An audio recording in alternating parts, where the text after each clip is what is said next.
The underestimation. The story opens with the powerful alien empire known as the Vorthan Collective holding a war council on their massive flagship. Commander Krell, a battle-hardened veteran with silver scales and 4 arms, stands before a holographic display showing Earth, a small blue planet in what they consider an insignificant star system. Vorthans have conquered 17 different species across the galaxy. Their method is always the same. Study the target species for weakness, strike fast and hard, and absorb the survivors into their empire as servants. They pride themselves on efficiency and overwhelming force. Intelligence Officer Vex reports. On humanity, the data seems laughably simple. Humans are soft creatures with thin skin, no natural weapons like claws or fangs, and they live on a world with weak gravity. They fight among themselves constantly, dividing into small tribes called nations that waste resources on petty conflicts. Their weapons are primitive. They still use explosive projectiles instead of energy weapons. Most amusing of all, they seem to feel emotions deeply, which the Vorthans consider a fatal weakness in warfare. These humans, Krell announces to his officers, will fall within a single solar cycle, perhaps even less. Their emotional nature will cause them to surrender quickly when faced with superior force. The Council laughs. General Thane, scarred from battles across the galaxy, suggests they only need to send a small invasion force. Why waste a full armada on such weak prey? He asks. The others agree. They decide to send just 50 ships, barely 5% of their total fleet. It seems like generous overkill for such a primitive species. As the meeting ends, young Officer Zara raises a concern. She mentions that human conflicts, while internal, show unusual patterns. Some battles in human history lasted years, with fighters refusing to surrender even when facing certain death. She suggests they might be more resilient than expected. Commander Krell dismisses her concerns with a wave of his hand. Primitive stubbornness, he says. All species fight desperately when cornered. But faced with technology centuries beyond their understanding, they will see reason. The Vorthans begin their approach to Earth's solar system. Their ships are massive, each one capable of cracking a planet's surface. They've used this method before. Arrive with overwhelming force, demonstrate their power by destroying a moon or small planet, then demand surrender. It has never failed.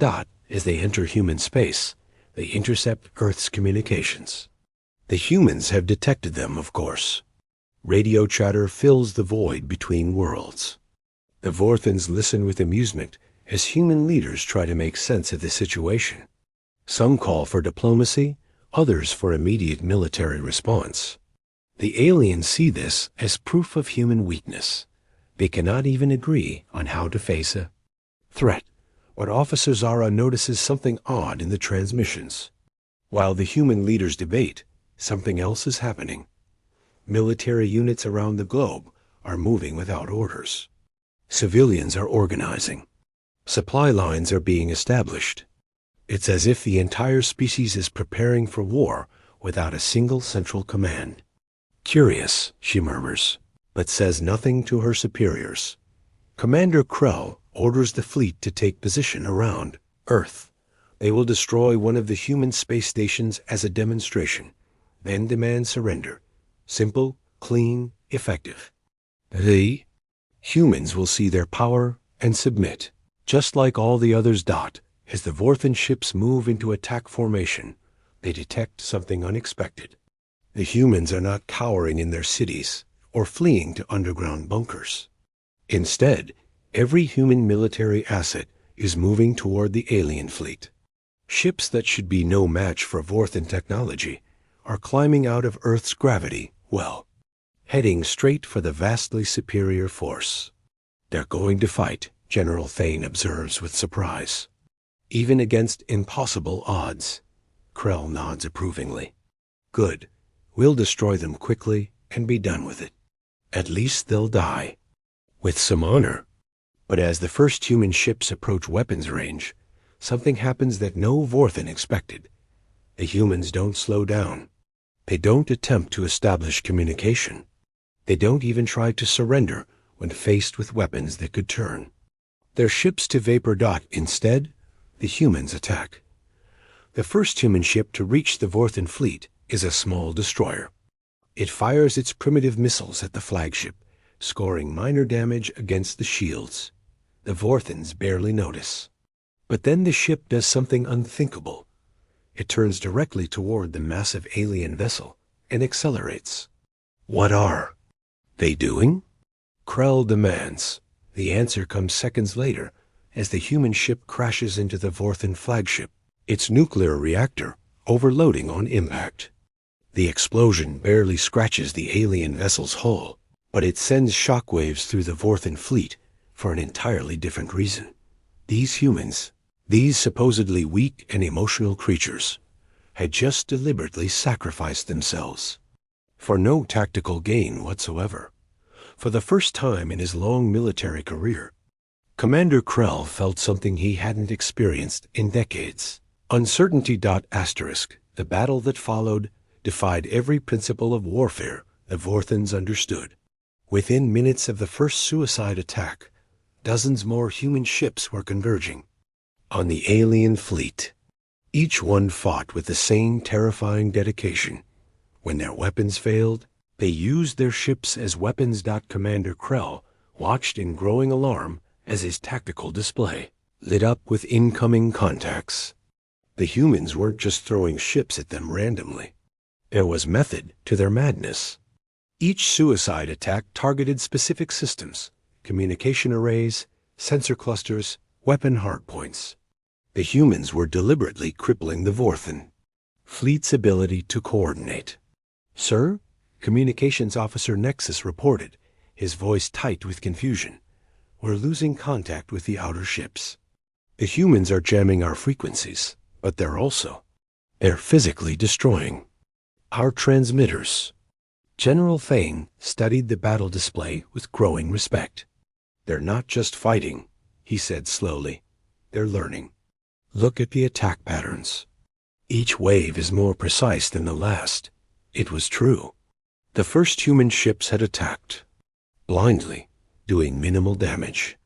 But as the battle progressed, later waves began hitting critical systems with surgical precision. Somehow, the humans were analyzing Vorthan ship design in real time and adapting their tactics accordingly. Officer Zara pulled up intelligence reports on her console. "Commander, I'm detecting something unusual." The human communications were intercepting. They're not just military orders. Civilian scientists are broadcasting technical data about our ships. Their entire population is working together to find our weaknesses. Krell snarled. "Impossible. No species coordinates that effectively without central command." But the evidence was undeniable. Radio transmissions from Earth showed thousands of human facilities working in concert. Universities were analyzing the alien technology. Factories were retooling to produce new weapons. And ordinary citizens were volunteering for increasingly dangerous missions. Then came the second shock. A wing of human fighter craft approached the Vorthan formation, but instead of attacking directly, they began deploying what looked like metallic debris. The Vorthans initially dismissed it as another futile gesture.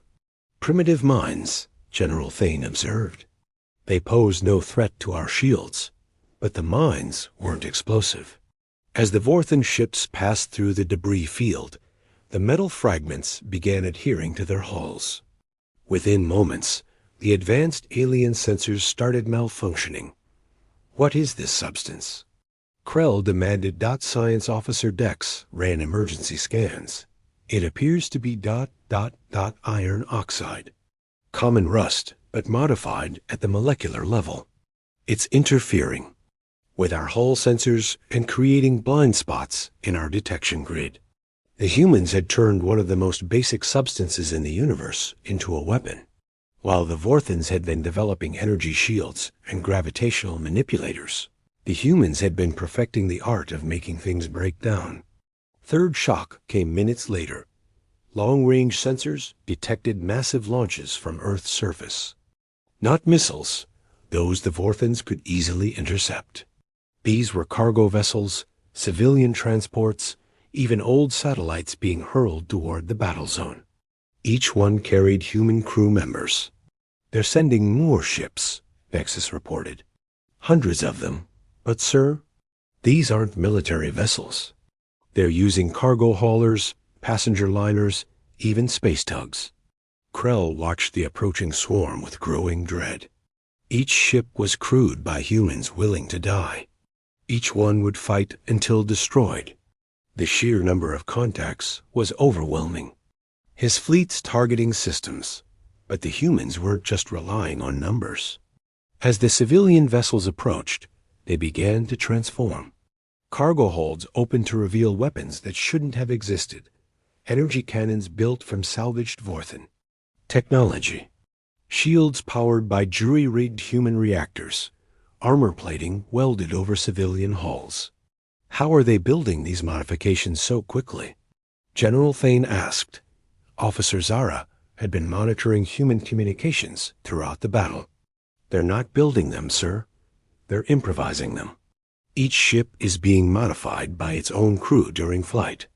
They're turning their vessels into weapons as they approach." The implications were staggering. The humans weren't just willing to sacrifice themselves. They were creative about it. Every ship became a unique threat, impossible to predict or counter effectively. The fourth shock was the most disturbing of all.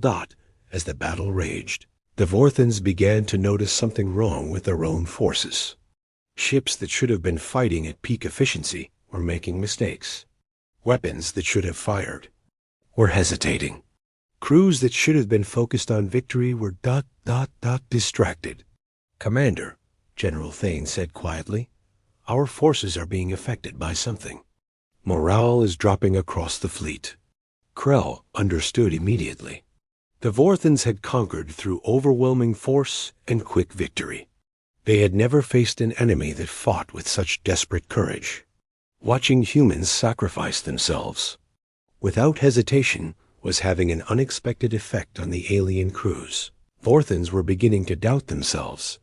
For the first time in their military history, the sight of their enemy's bravery was making them question their own cause. The humans weren't just fighting for survival. They were fighting for something worth dying for. And that made all the difference. By the third hour of battle, Commander Krell's confidence had completely evaporated. What should have been a simple demonstration of power had become a grinding war of attrition. The human fleet was growing larger, not smaller, as reinforcements continued streaming from Earth. "Status report," Krell ordered, his voice hoarse from shouting commands. General Thane's expression was grim. "We've lost 12 ships destroyed, 37 with major damage. The humans have lost over 200 vessels, but they keep coming. Current enemy contacts number in the thousands." The math was impossible. Even with their technological advantage, the Vorthans couldn't destroy human ships fast enough to stop the endless waves of attackers. Every human vessel that fell was replaced by 3 more. Officer Zara had been tracking human communications throughout the battle. "Sir, I'm detecting organized evacuation from major population centers on Earth. But they're not fleeing. They're moving to manufacturing facilities. The entire human population is converting to wartime production." "In the middle of a battle?" Krell asked incredulously. "While under attack, sir. They're building weapons and ships even as we fight their current fleet. Some factories are launching new vessels every few minutes." The concept was alien to Vorthan thinking. When the Vorthans went to war, they brought everything they needed. The idea of continuing to build forces during combat was strategically nonsensical. It required resources that should be dedicated to immediate defense. But humans, it seemed, didn't think like that. The fifth shock came when the Vorthans tried to target Earth's military production centers. Long-range bombardment should have crippled human war-making capacity within hours.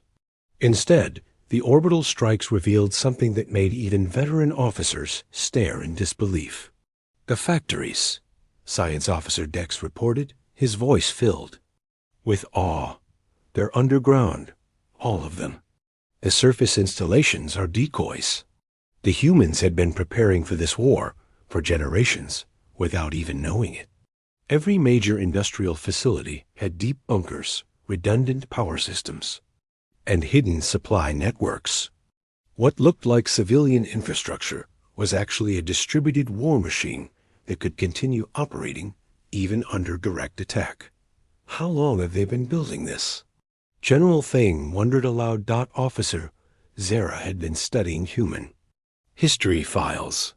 According to their own records, they've been preparing for total war for the past century.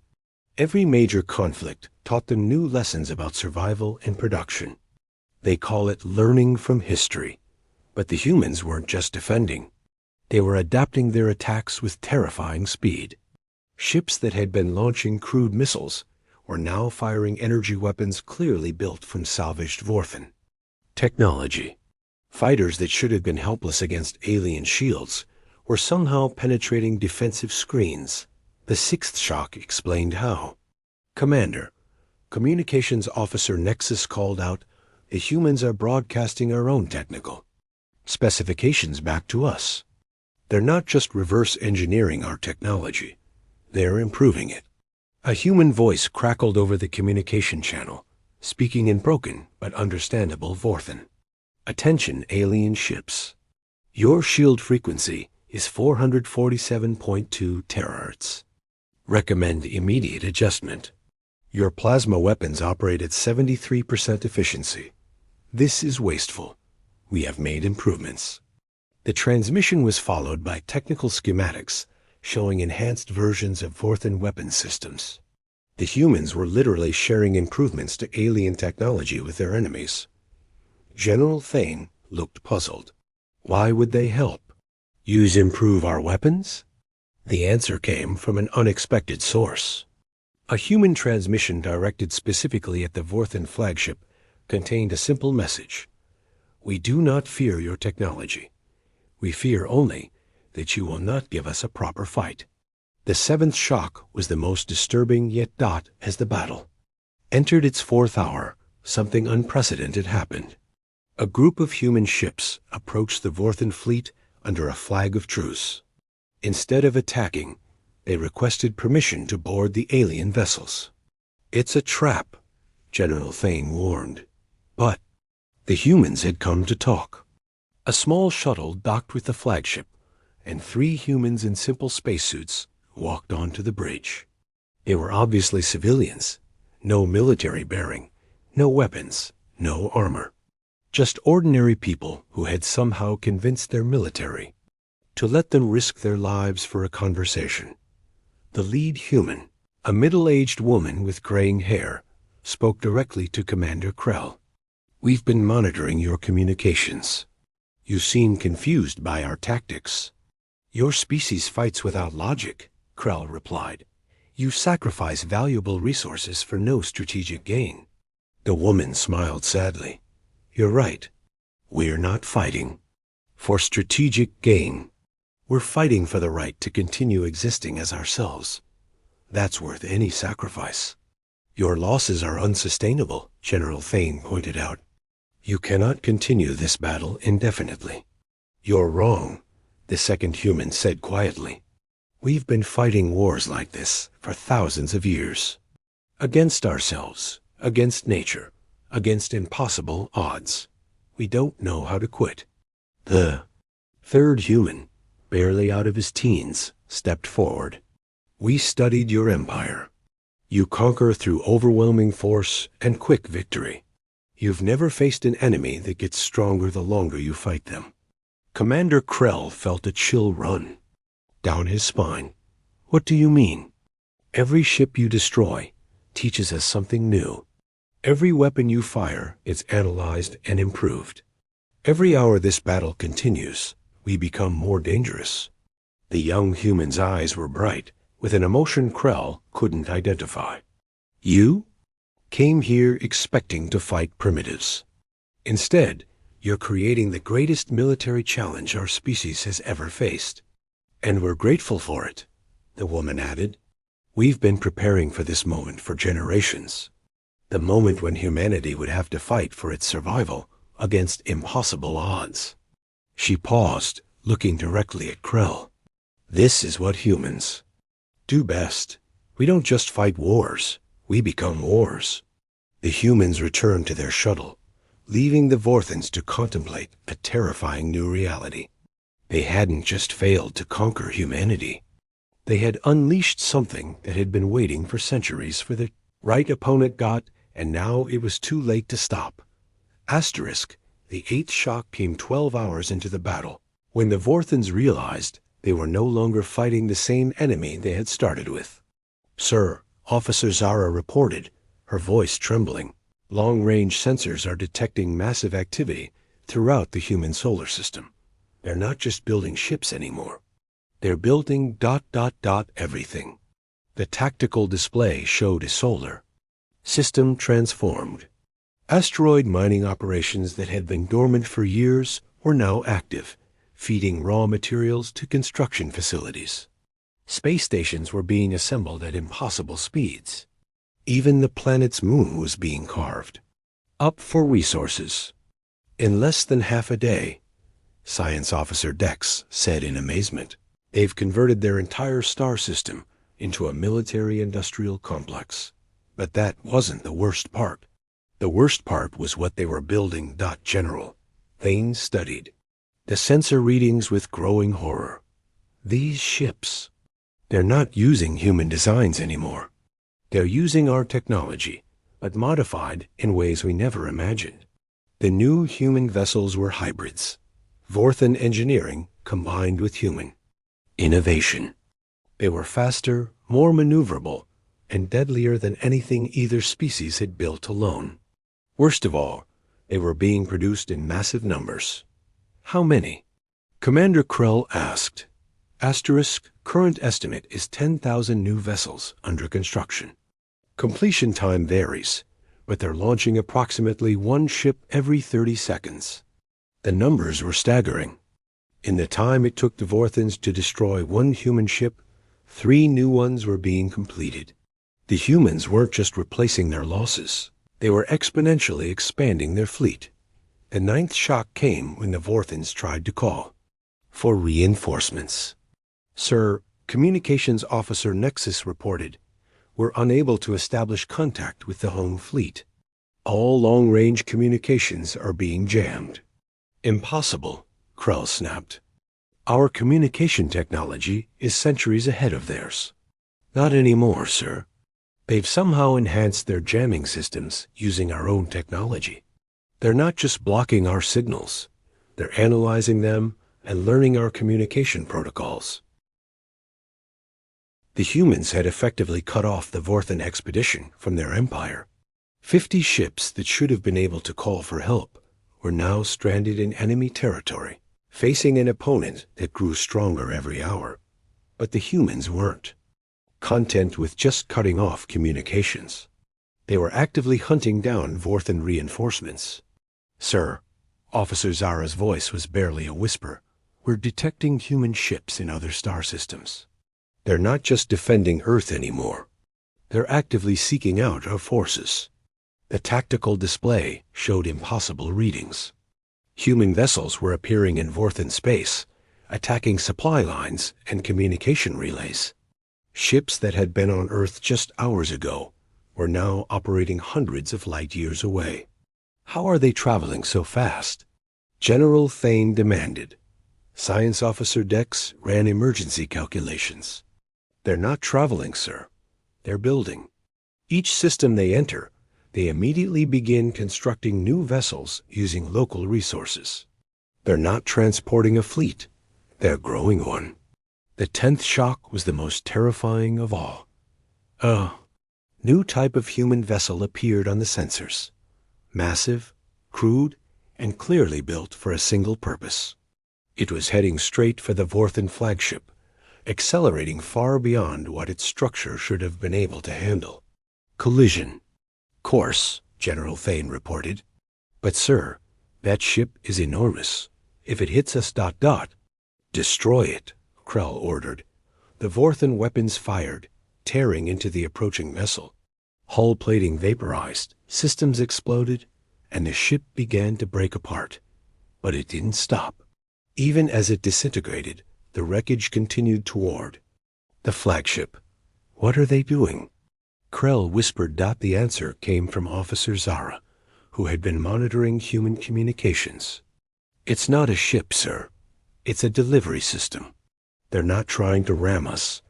They're trying to give us something. The wreckage struck the flagship's hull with devastating force. But instead of explosions, there was only silence. Then, slowly, the Vorthan crew began to notice something wrong. Hull breach in Section 7, Nexus reported. But there's no vacuum. Something is sealing the breach from the outside. The humans had delivered a boarding party, but not soldiers, engineers. They were repairing the damage their own attack had caused, making the Vorthan ship safe for human occupation. There, taking us alive, General Thane realized with horror. They want us intact. More human vessels were approaching, each one carrying the same type of delivery system. The Vorthans were about to be captured by an enemy that had learned their technology, improved upon it, and turned it against them. Commander Krell looked around his bridge, at his officers, at the displays showing impossible human achievements, at the evidence of his own species' complete tactical failure. The humans hadn't just defeated them. They had transformed themselves into something beyond what either species had been capable of alone. Send a message to the human fleet, he said quietly.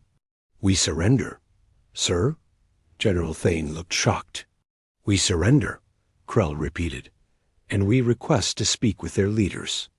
We need to understand what we've done. The response came within minutes. It was from the same middle-aged woman who had visited their ship earlier. Her voice was calm, almost gentle.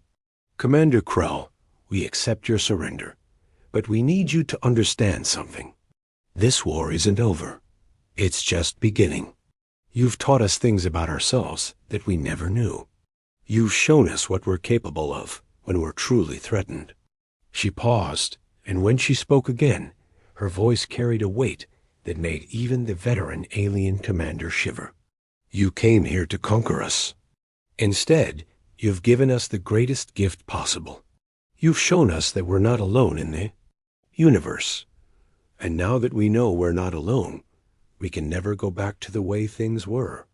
We're going to explore the galaxy now. We're going to meet other species. We're going to share what we've learned. And if we encounter others like you, others who think conquest is the only way to deal with different species, we're going to be ready. The communication ended, leaving the Vorthans to contemplate the full horror of what they had unleashed. They had come to conquer a primitive species. Instead, they had created the galaxy's next great power, and unlike themselves, this new power had learned to fight not just with weapons, but with hope. 3 months after the battle, Commander Krell stood in what had once been a prison cell aboard a human vessel. The walls were transparent, offering a view of space that would have been impossible on any Vorthan ship. The humans, he had learned, preferred to see where they were going. The cell wasn't cruel. The humans had provided comfortable furniture, adequate food, and even access to entertainment systems. But it was the view outside that truly showed him the magnitude of what his invasion had unleashed. The space around Earth was unrecognizable. Where once there had been a few space stations and communication satellites, now there was a massive orbital infrastructure that stretched from the planet's surface to beyond its moon. Ship construction yards, defense platforms, research facilities, and something the humans called jump gates, devices that allowed instant travel between star systems. Impressive, isn't it? Krell turned to see the same middle-aged woman who had spoken to him during the battle. She had identified herself as Director Anne Blake, though her exact position in the human hierarchy remained unclear. The humans seemed to have a complex system where authority shifted based on expertise rather than rank. 3 months, Krell sighed quietly. In 3 months, you've built more than my empire constructed in 3 years. Director Blake nodded. Fear is a powerful motivator, but so is hope. Your attack taught us that we're not alone in the universe.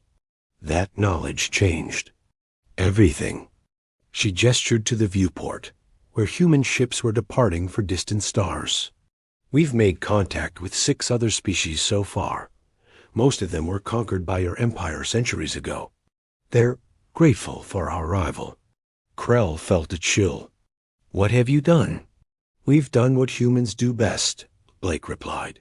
We've shared technology, knowledge, hope.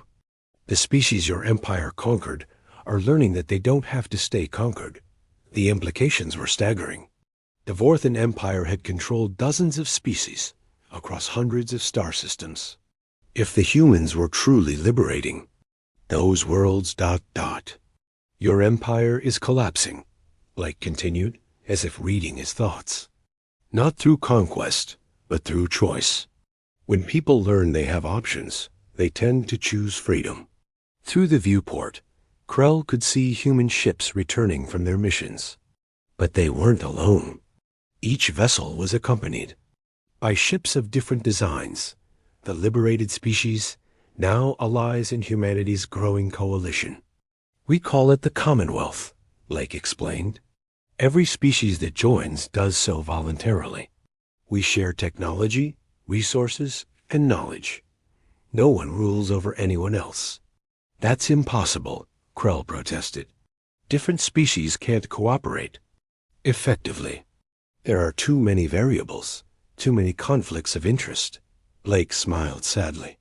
That's what your empire believed. That's why you conquered instead of cooperating. You thought diversity was weakness. But diversity is humanity's greatest strength. We've been learning to work with different cultures, different viewpoints, different ways of thinking for thousands of years. She pulled up a holographic display showing the current state of the galaxy. Red areas represented the shrinking Vorthan Empire. Blue areas showed the expanding Commonwealth. The rate of change was accelerating.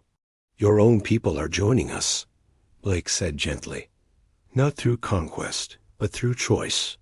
Young Vorthans who are tired of endless war. Scientists who want to explore instead of destroy. Even some of your military officers who've grown weary of oppression.